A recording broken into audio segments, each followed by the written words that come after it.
Hello बेटा जी। अज आप class 8th का एक्सरसाइज 5.2 का दूसरा प्रश्न करन जा रहे हैं। इस क्वेश्चन च बेटे अपने को एक टेबल दिता होया, भाव सारनी दी हुई है। इस सारनी तो असी की करांगे, कुछ क्वेश्चन जिहड़े दिते हुए ने हल करांगे ते नाल इहदे विच एक पाई चार्ट बनावांगे। शुरू करते हैं बेटे क्वेश्चन। 360 व्यक्तियों के एक गुट विच, भाव इत्थे टोटल नंबर साडे को 360 व्यक्तियों का एक ग्रुप आ, ठीक है, जिहदे उपर यह वर्क होया।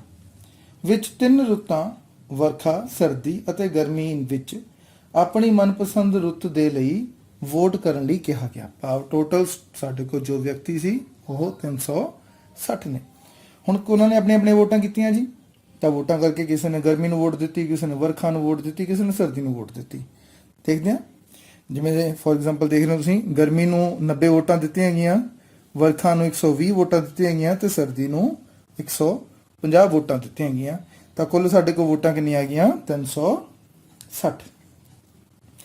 इस नाल प्राप्त आंकड़ियां नूं नाल दित्ते चित्र विच दर्शाया गया है, जो आपां हुणे पढ़ के हटे बेटे। किस रुत नूं सब तो ज़्यादा वोट मिले? तो सब तो पहला ये देखा जा रहा भी किहड़ी रुत नूं सब तो वध वोटां मिलियां। गर्मी नूं बेटे 90 मिलियां सी, वर्खा नूं 120 ते सर्दी नूं 150। तां भाव सर्दी नूं सब तो वध वोटां मिलियां। तो साडे पहले ऑप्शन दा जो पहला क्वेश्चन है उसका आंसर कितना आ गया जी?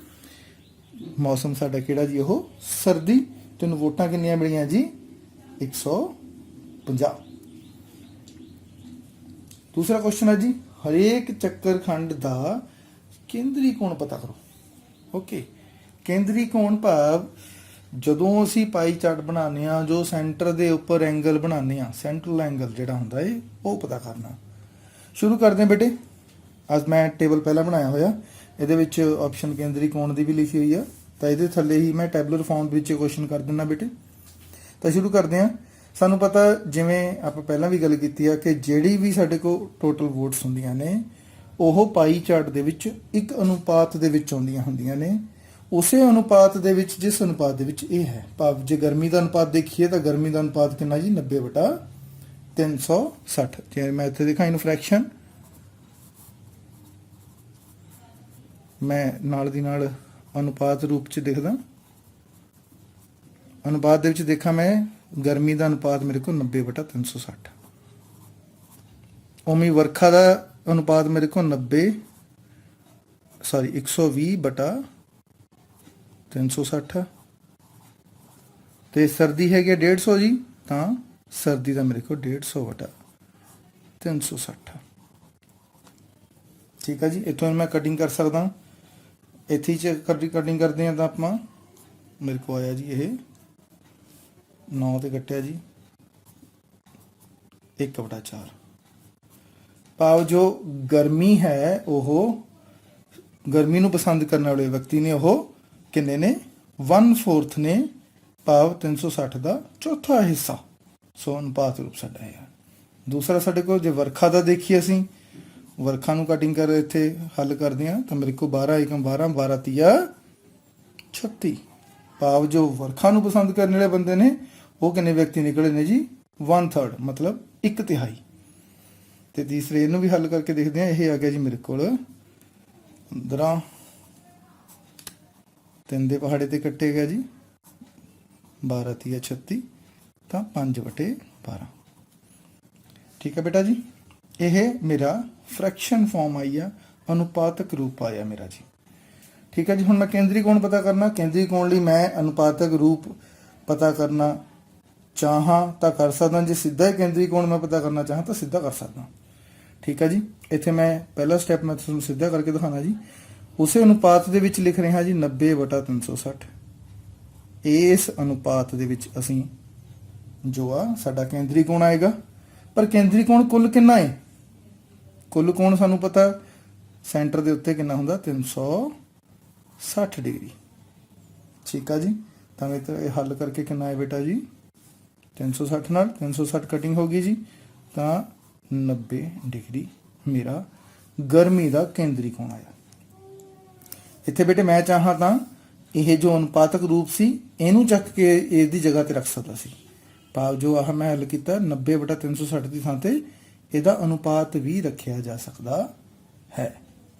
ਠੀਕ ਹੈ ਜੀ, ਮੈਨੂੰ ਲੱਗਿਆ ਵੀ ਇੱਥੇ 360 ਕਟਿੰਗ ਕਰਨਾ ਈਜ਼ੀ ਹੋਏਗਾ ਤਾਂ ਮੈਂ 360 ਨੂੰ ਸਿੱਧਾ ਹੀ ਵਰਕ ਕਰ ਲਿਆ ਤੇ ਫ੍ਰੈਕਸ਼ਨ ਫਾਰਮ ਨੂੰ ਮੈਂ ਨਹੀਂ ਯੂਜ਼ ਕਰ ਰਿਹਾ। ਠੀਕ ਹੈ ਜੀ, ਤੁਸੀਂ ਚਾਹੋ ਤਾਂ ਫ੍ਰੈਕਸ਼ਨ ਰੂਪ ਯੂਜ਼ ਕਰ ਸਕਦੇ ਹੋ। ਅੱਗੇ ਵਰਖਾ ਦੇ ਲਈ ਦੇਖਦੇ ਹਾਂ ਬੇਟੇ, 120 ਅਨੁਪਾਤ ਦੇ ਲਈ ਬਟੇ 360। ਠੀਕ ਹੈ ਜੀ, ਕੁੱਲ ਕੋਣ ਹੈਗਾ ਜੀ ਸਾਡੇ ਕੋਲ 360, ਤਾਂ ਕੁੱਲ ਕੋਣ ਨਾਲ ਗੁਣਾ ਕਰ ਲਿਆ ਜੀ 360 ਡਿਗਰੀ, ਤਾਂ ਮੇਰੇ ਕੋਲ ਉੱਤਰ ਆਇਆ ਜੀ ਇਹ 360 ਨਾਲ 360 ਕੱਟਿਆ ਗਿਆ ਜੀ 120 ਡਿਗਰੀ। ਇਹ ਮੇਰੇ ਕੋਲ ਆ ਗਿਆ ਜੀ ਦਾ ਸੈਕਿੰਡ। ਸੋ ਥਰਡ ਸਰਦੀ ਦੇ ਲਈ ਮੇਰੇ ਕੋਲ ਦੇਖਦੇ ਹਾਂ, ਸਰਦੀ ਦਾ ਜਿਹੜਾ ਕੇਂਦਰੀ ਕੋਣ ਆਇਆ ਉਹ ਕਿੰਨਾ ਆਇਆ ਜੀ 150/360, ਜੋ ਕਿ ਕੁੱਲ ਅਨੁਪਾਤ ਲਈ ਜਿੰਨੀ ਵੈਲਿਊ ਹੁੰਦੀ ਹੈ ਬਟੇ ਉਹਦਾ ਟੋਟਲ ਹੈਗਾ ਇੱਥੇ 360 ਦਾ ਟੋਟਲ ਲਿਆ ਜੀ, ਗੁਣਾ ਜਿਹੜੀ ਚੀਜ਼ ਪਤਾ ਕਰਨੀ ਆ ਉਹਦਾ ਟੋਟਲ। ਕਟਿੰਗ ਕਰਤੀ ਬੇਟਾ ਜੀ 360 ਨੂੰ 360 ਨਾਲ ਕਿੰਨਾ ਆ ਗਿਆ ਜੀ 150 ਡਿਗਰੀ। ਲਓ ਜੀ, ਸਾਡਾ ਇਹ ਜੋ ਸੈਕਿੰਡ ਪਾਰਟ ਆ ਉਹ ਸੋਲਵ ਹੋ ਗਿਆ ਇਹਦੇ ਨਾਲ ਕਿ ਸਾਡੇ ਕੇਂਦਰੀ ਕੋਣ ਜਿਹੜੇ ਪਤਾ ਕਰਨੇ ਸੀ।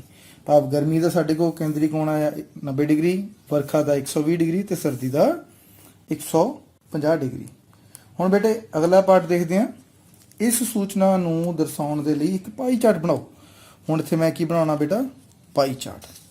ਪਾਈ ਚਾਰਟ ਦੇ ਲਈ ਸ਼ੁਰੂ ਕਰਦੇ ਹਾਂ। ਸਭ ਤੋਂ ਪਹਿਲਾਂ ਪਾਈ ਚਾਰਟ ਲਈ ਬੇਟੇ ਆਪਾਂ ਇੱਕ ਪ੍ਰਕਾਰ ਲਵਾਂਗੇ। ਠੀਕ ਆ ਜੀ, ਉਹਦੇ ਵਿੱਚ ਪੈਨਸਲ ਫਿੱਟ ਕਰ ਲਾਂਗੇ। ਮੈਂ ਇਸ ਜਗ੍ਹਾ ਦੇ ਉੱਤੇ ਪੈਨ ਫਿੱਟ ਕਰ ਰਿਹਾ। ਦੈਨ ਕਿਸੇ ਵੀ ਅਰਧ ਵਿਆਸ ਦਾ ਇੱਕ ਚੱਕਰ ਲਗਾਵਾਂਗੇ। ਤੁਹਾਡੀ ਮਰਜ਼ੀ ਹੈ ਬੇਟੇ, ਚੱਕਰ ਵੱਡਾ ਛੋਟਾ ਜਿੰਨਾ ਕੁ ਸਾਈਜ਼ ਆ ਉਹਨਾਂ ਕੁ ਤੁਸੀਂ ਲਗਾ ਸਕਦੇ ਹੋ।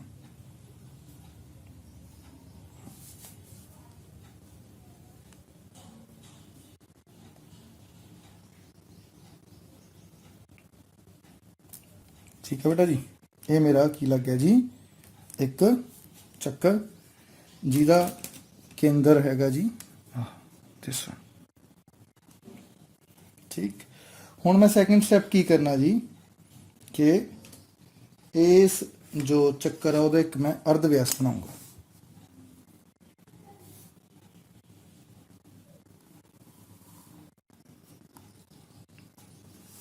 ਲੋ ਬੇਟਾ ਜੀ, ਅਰਧ ਵਿਆਸ ਤਿਆਰ ਹੈ ਜੀ ਸਾਡਾ। ਹੁਣ ਆਪਣੇ ਕੋਲ ਗਰਮੀਆਂ ਦੇ ਲਈ ਮੇਰੇ ਕੋਲ 90 ਡਿਗਰੀ ਦਾ ਕੋਣ ਆ। ਮੈਂ ਇਸ ਅਰਧ ਵਿਆਸ ਦੇ ਉੱਪਰ ਇਹ ਕੋਣ ਬਣਾਉਣੇ ਸ਼ੁਰੂ ਕਰਾਂ। ਵਰਖਾ ਦੇ ਲਈ 120 ਤੇ ਸਰਦੀ ਦੇ ਲਈ 150। ਤਾਂ ਇਹਦੇ ਲਈ ਸਭ ਤੋਂ ਪਹਿਲਾਂ ਕੋਈ ਇੱਕ ਕੋਣ ਬਣਾਈਏ। ਮੇਰੇ ਕੋਲ ਗਰਮੀਆਂ ਦੇ ਲਈ ਸਭ ਤੋਂ ਪਹਿਲਾਂ 90 ਡਿਗਰੀ ਦਾ ਕੋਣ ਆ, ਤਾਂ ਮੈਂ 90 ਡਿਗਰੀ ਦਾ ਕੋਣ ਬਣਾਉਂਗਾ। 90 ਡਿਗਰੀ ਦਾ ਕੋਣ ਬਣਾਉਣ ਦੇ ਲਈ ਦੇਖੋ ਮੈਂ ਇੱਥੇ ਡੀ ਯੂਜ਼ ਕਰੂੰਗਾ। ਇਹਦੇ ਵਿੱਚ ਇੱਕ ਸਾਡਾ ਕੰਸਟਰਕਸ਼ਨ ਵਰਕ ਨਹੀਂ ਹੈ ਕਿ ਅਸੀਂ ਪ੍ਰਕਾਰ ਨਾਲ ਕੋਣ ਬਣਾਉਣਾ। ਇੱਥੇ ਅਸੀਂ ਸਿੰਪਲ ਡੀ ਦੇ ਨਾਲ ਵਰਕ ਕਰ ਸਕਦੇ ਹਾਂ। ਡੀ ਦੇ ਲਈ ਰੱਖਿਆ ਜੀ ਮੈਂ ਡੀ ਨੂੰ, ਆਹ ਪੁਆਇੰਟ ਜਿਹੜਾ ਹੁੰਦਾ ਮਿਡਲ ਦੇ ਉੱਤੇ ਬਿਲਕੁਲ ਆਪਣੇ ਕੇਂਦਰ ਦੇ ਉੱਪਰ ਰੱਖਣਾ ਜੀ। ਤੇ ਮੈਂ 90 ਡੀ ਦਾ ਕੋਣ ਬਣਾਉਣਾ, ਇਸ ਲਈ ਮੈਂ 90 ਦੀ ਲਾਈਨ ਦੇ ਸਾਹਮਣੇ ਇੱਕ ਪੁਆਇੰਟ ਲਗਾਤਾ। ਤੇ ਬੇਟੇ ਇਹਨਾਂ ਨੂੰ ਦੋਹਾਂ ਨੂੰ ਕੀ ਕਰਤਾ, ਬਿੰਦੂਆਂ ਨੂੰ ਮੈਂ ਉਹ ਸਿਰਫ ਅਰਧ ਵਿਆਸ ਤੱਕ ਮਿਲਾਉਣਾ ਜੀ, ਬਾਹਰ ਨਹੀਂ ਮੈਂ ਲੈ ਕੇ ਜਾਣਾ। ਲਓ ਜੀ, ਇਹ ਕੋਣ ਮੇਰਾ ਆ ਗਿਆ 90 ਡਿਗਰੀ। ਠੀਕ ਹੈ ਬੇਟਾ ਜੀ, ਇਹ ਜਿਹੜਾ 90 ਡਿਗਰੀ ਦਾ ਕੋਣ ਆ ਇਹ ਕਿਸ ਚੀਜ਼ ਨੂੰ ਰਿਪਰੈਜ਼ੈਂਟ ਕਰ ਰਿਹਾ ਜੀ, ਸਾਡਾ ਗਰਮੀ ਦੀ ਰੁੱਤ ਨੂੰ।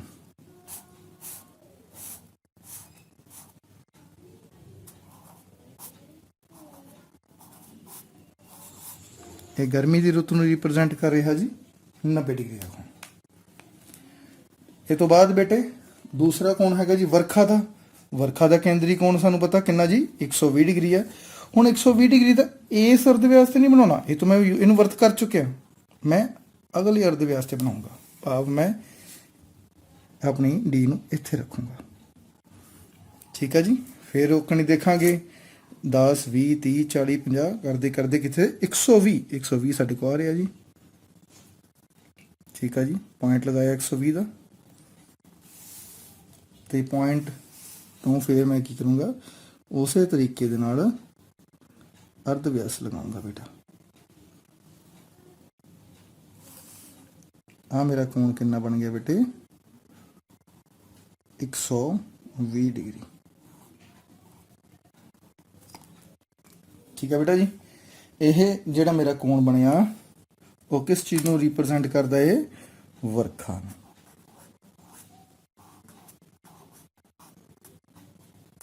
ठीक है जी, ਇਹਨੂੰ ਵੀ ਮੈਂ ਸ਼ੇਡ ਕਰ ਦੂੰਗਾ। ਕਲੀਅਰ ਹੈ ਬੇਟਾ ਜੀ। ਹੁਣ ਤੀਸਰਾ ਕੋਣ ਹੋਊਗਾ ਸਾਡਾ ਜੋ 150 ਡਿਗਰੀ ਦਾ, ਜੋ ਕਿ ਸਰਦੀ ਨੂੰ ਰਿਪਰੈਜ਼ੈਂਟ ਕਰਦਾ ਸੀ। ਦੇਖੋ ਮੈਂ ਇਹ ਤੋਂ ਵਰਤ ਕੇ ਅੱਗੇ ਆਇਆ ਜੀ। ਹੁਣ ਇਹਦੇ ਤੋਂ ਵਰਤ ਕੇ ਮੈਂ ਵਰਖਾ ਦਾ ਕੋਣ ਬਣਾਇਆ ਜੀ 120 ਡਿਗਰੀ ਦਾ। ਹੁਣ ਮੈਂ ਇਸ ਜਿਹੜਾ ਹੈ ਅਰਧ ਵਿਆਸ ਨੂੰ ਯੂਜ਼ ਕਰੂੰਗਾ।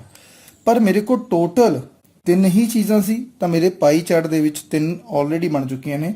ਹੁਣ ਮੈਂ ਸਿਰਫ ਚੈੱਕ ਕਰੂੰਗਾ, ਮੇਰਾ ਆਟੋਮੈਟਿਕਲੀ ਜਿਹੜਾ ਕੋਣ ਆ ਉਹ 150 ਡਿਗਰੀ ਦਾ ਬਣੂਗਾ। ਇੱਕ ਵਾਰ ਚੈੱਕ ਵੀ ਕਰਦੇ ਹਾਂ ਬੇਟੇ। ਡੀ ਰੱਖਦੇ ਹਾਂ ਜੀ। ਲਓ ਜੀ 10 20 30 ਚੱਲਦੇ ਚੱਲਦੇ ਚੱਲਦੇ ਆ ਰਿਹਾ ਜੀ 150 ਦੇ ਉੱਪਰ ਹੀ ਲਾਈਨ ਪੈ ਰਹੀ ਹੈ ਇਹ, ਸੌਰੀ। ਲਓ ਜੀ ਡਨ। ਭਾਵ ਮੇਰਾ ਇਹ 150 ਡਿਗਰੀ ਦਾ ਕੋਣ ਤਿਆਰ ਆ ਜੀ। ਇੱਥੇ ਮੈਨੂੰ ਕੁਝ ਕਰਨ ਦੀ ਲੋੜ ਨਹੀਂ ਹੈ, ਸਿਰਫ ਤੇ ਸਿਰਫ ਕੀ ਲਿਖੂੰਗਾ ਮੈਂ ਇੱਥੇ, ਇਹਨੂੰ ਸ਼ੇਡ ਕਰੂੰਗਾ। ਤੇ ਕਿਸ ਚੀਜ਼ ਨੂੰ ਰਿਪਰੈਜ਼ੈਂਟ ਕਰ ਰਿਹਾ ਹੈ? ਮੇਰਾ ਸਰਦੀ ਦੀ ਰੁੱਤ ਨੂੰ ਕਰ ਰਿਹਾ ਜੀ। ਤਾਂ ਮੈਂ ਇੱਥੇ ਰਿਪਰੈਜ਼ੈਂਟੇਸ਼ਨ ਸਰਦੀ ਦਾ ਕਹੂੰਗਾ ਜੀ। ਇਹਦੇ ਨਾਲ ਮੇਰਾ ਬੇਟੇ ਇਹ ਪਾਈ ਚਾਰਟ ਤਿਆਰ ਆ ਜੀ। ਉਰੇ ਤੱਕ ਬੇਟੇ ਆਪਣਾ ਕਰਨ ਦੇ ਉੱਤੇ ਸਾਡਾ ਕੁਐਸਚਨ ਜਿਹੜਾ ਹੈ ਨੰਬਰ 2 ਖਤਮ ਹੁੰਦਾ ਹੈ। ਅੱਗੇ ਆਪਾਂ ਚੱਲਦੇ ਹਾਂ ਕੁਐਸਚਨ ਨੰਬਰ 3 ਦੇ ਉੱਤੇ। ਉਹਦੇ ਲਈ ਦੇਖੋ ਬੇਟੇ next video. Thank you very much.